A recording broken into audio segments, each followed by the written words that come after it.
Langkah-langkah hening menuju pintu yang tak terlihat. Tak ada yang tahu kenapa Pak Gito suka sekali duduk sendirian di bawah pohon mangga tua di belakang rumahnya. Setiap pagi, setelah menyapu halaman, dia akan membawa bangku kecil dan secangkir kopi, lalu duduk diam.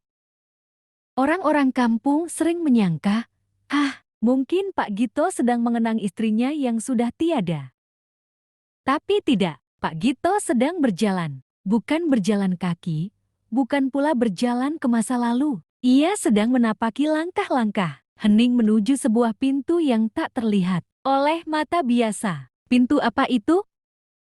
Itu adalah pintu yang hanya bisa terbuka saat hati benar-benar diam. Saat pikiran tidak lagi berlomba dengan suara dunia. Saat tubuh rela berhenti dan batin mulai mendengar.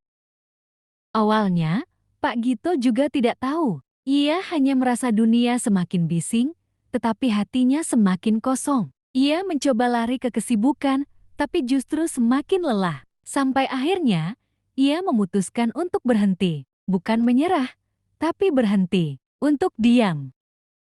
Dalam diam itu, ia mulai mendengar suara air yang mengalir lembut, bukan dari sungai, tapi dari dalam dirinya. Ia mulai mengingat hal-hal kecil yang dulu ia abaikan. Senyum anaknya yang dulu terlalu sibuk ia kau tegur. Tatapan istrinya yang kini hanya bisa ia temui dalam kenangan. Dan suara hatinya sendiri yang selama ini ia bisukan.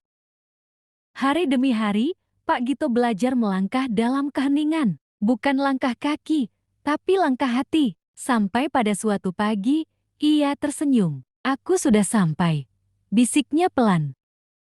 Tidak ada yang berubah di matanya. Pohon mangga tetap di sana. Kopi masih mengepul. Tapi dari sorot matanya, jelas sekali, ia telah menemukan pintu itu.